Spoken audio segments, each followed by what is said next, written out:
Olá pessoal, tudo bem com vocês? Vamos dar início hoje à nossa APC6 ou conteúdo da APC6, ao qual vai tratar sobre núcleo celular e ácidos nucleicos. Além disso, nós vamos tratar especificamente a parte do DNA, ácido desoxirribonucleico, certo? Bom, vamos lá então. Primeiro de tudo, para que a gente consiga analisar o núcleo celular, é importante que não esteja acontecendo divisão celular. No próximo bimestre, agora, nós vamos trabalhar os tipos de divisões celulares. Lembrando que as divisões elas podem acontecer de duas maneiras, mitose e meiose, em que cada uma delas tem as suas características e as suas fases. Aqui no núcleo celular ao qual nós estamos estudando para fazer a descrição dos componentes dele, precisa que seja na fase da intérfase, ou seja, quando não está acontecendo divisão celular nenhuma. Neste sentido, o núcleo, quando é chamado de núcleo interfásico, por estar na fase da intérfase que não ocorre divisão celular, ele possui 4 componentes: a carioteca, a cariolinfa, a cromatina e o nucleolo. Bom, a carioteca ela é uma estrutura que ela vai fazer o revestimento. Então, esse revestimento ele é composto de 2 membranas. Essas membranas elas têm na sua composição lipídios e proteínas. Com isso, existe uma subdivisão entre lamela interna e lamela externa, nas quais existe um meio entre elas chamado de meio perinuclear. A carioteca ela possui muitos poros. Poros dentro da ciência é chamado de anule. Então, estes poros eles facilitam a comunicação entre a parte interna do núcleo e o citoplasma da célula. Quanto maior a quantidade de poros, maior automaticamente será a atividade desta célula. Segundo componente do núcleo é a cariolinfa. A cariolinfa, a gente poderia fazer uma comparação com um outro nome. Ela pode ser chamada de nucleoplasma ou também de suco nuclear. Qual é a função dela? Ela tem a função de preencher o núcleo celular. É como se ela fosse, então, digamos, a parte do citoplasma do restante da célula, certo? Então, a cariolinfa ela é constituída basicamente de água e proteínas.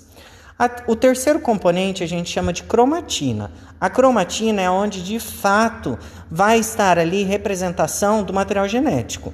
Então, nas cromatinas, elas são nada mais do que junções entre proteínas conjugadas e moléculas de DNA.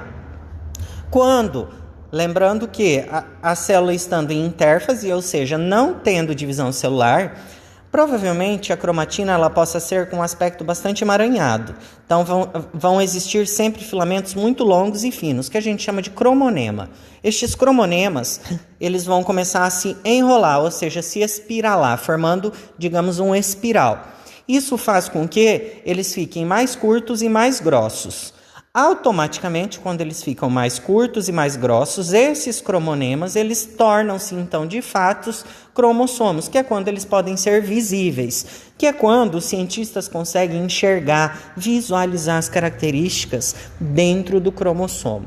E, por último, nós temos o nucleolo, que é a parte central, arredondada, um corpúsculo esponjoso, ele não tem membranas, ele consegue fazer a comunicação direta do meio interno do núcleo com a parte do citoplasma, e ele é composto basicamente de RNA ribossômico e proteínas. Então, o nucleolo ele vai participar desde as partes de síntese proteicas até mesmo no potencialismo da formulação dos grânulos de ribonucleoproteínas, ou seja, as ribonucleoproteínas é elas que automaticamente vão originar os ribossomos com o passar dos tempos, certo? Então aqui nessa imagem a gente consegue ver basicamente o nucleolo, a cromatina. Aqui a gente vê ao redor toda esta parte arredondada e esverdeada é o nosso núcleo, ok? Dentro do núcleo existem 2 tipos de materiais genéticos: DNA e RNA. DNA é chamado de ácido desoxirribonucleico. O RNA é chamado de ácido ribonucleico. O DNA tem na sua composição genes. Estes genes é o que nos dá as características que faz com que nós sejamos um pouco parecidos fisicamente com os nossos pais, psicamente um pouco parecidos com os nossos pais e assim é a sucessão em toda a fase da natureza, certo? Então, o DNA ele vai estar presente em todos os seres vivos, formando então os nossos cromossomos. Já o RNA ele é formado através do DNA e ele vai participar do processo da síntese de proteínas. Então, vamos dividir aqui. O ácido, nós podemos ter ele de duas formas, o DNA ou o RNA. No DNA, as bases pirimídicas serão citosina, representada pela letra C, timina, representada pela letra T. Já as bases púricas serão adenina, representada pela letra A, e guanina, representada pela letra G. A fita do DNA ela sempre vai ser dupla, ou seja, todos vão estar homólogos aos outros.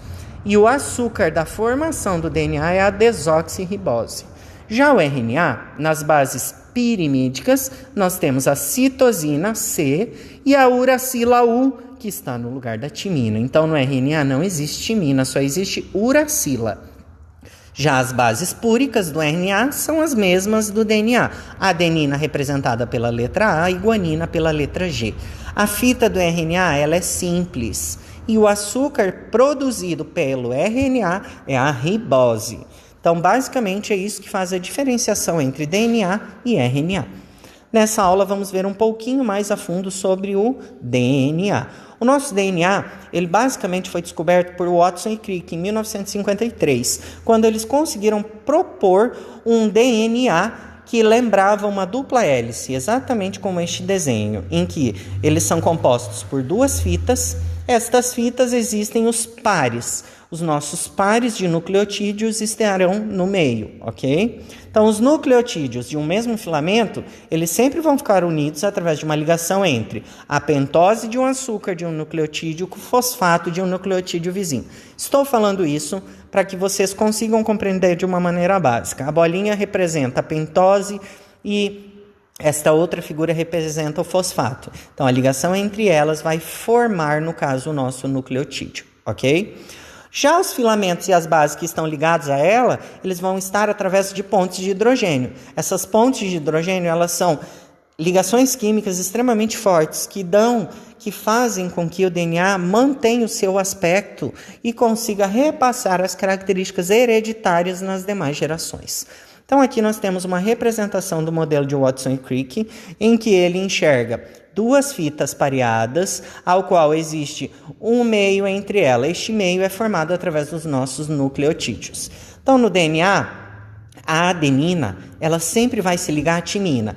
A vai ligar a T, enquanto que a guanina vai se ligar à citosina, G vai se ligar a C.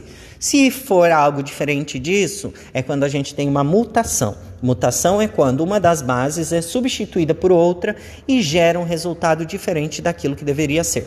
Então, de forma de base, no DNA, a adenina liga com citosina, adenina liga com timina, guanina liga com citosina. O número de adenina sempre vai ser igual ao número de timina e o número de citosina sempre vai ser igual ao número de guanina. Com isso, a gente consegue, então, responder alguns exercícios que comumente caem em vestibulares e Enem. Exemplo 1.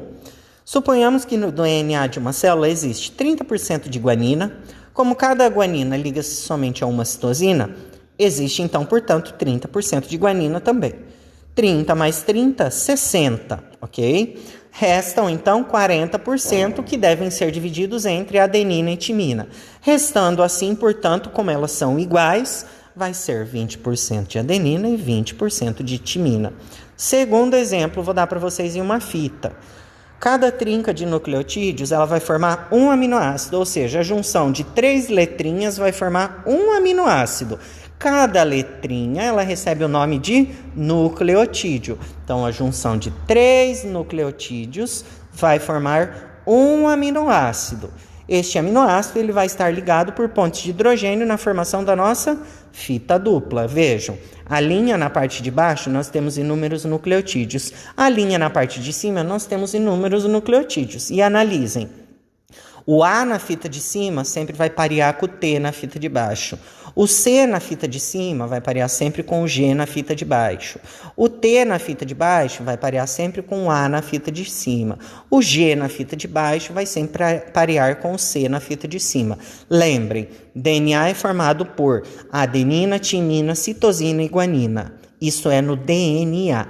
Quando ocorre o processo de separação desta fita para que ela possa se duplicar, ocorre a abertura desta fita. Cada uma das fitas complementares será formada através da fita primordial, ou seja, da primeira fita que se abriu vai formar a sua complementar. Na outra fita que se abriu, forma outra complementar dela. Portanto, cada molécula nova de DNA ela vai conter um filamento de DNA original e um molde formulado, que vai ser também chamado de DNA filho.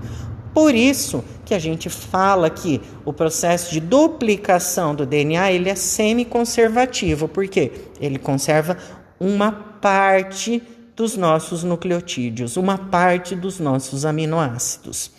Aqui dou como exemplo para vocês a duplicação semi-conservativa. Então, nós temos duas fitas com 5 nucleotídeos cada uma, sendo pareados e com os seus nucleotídeos pareados na fita complementar. Quando a fita se abre, formam-se duas fitas novas complementares, por isso que a gente chama de semi-conservativo. Vai ter a fita do DNA original, a fita nova do DNA filho, a outra fita do DNA original e a outra fita do DNA filho.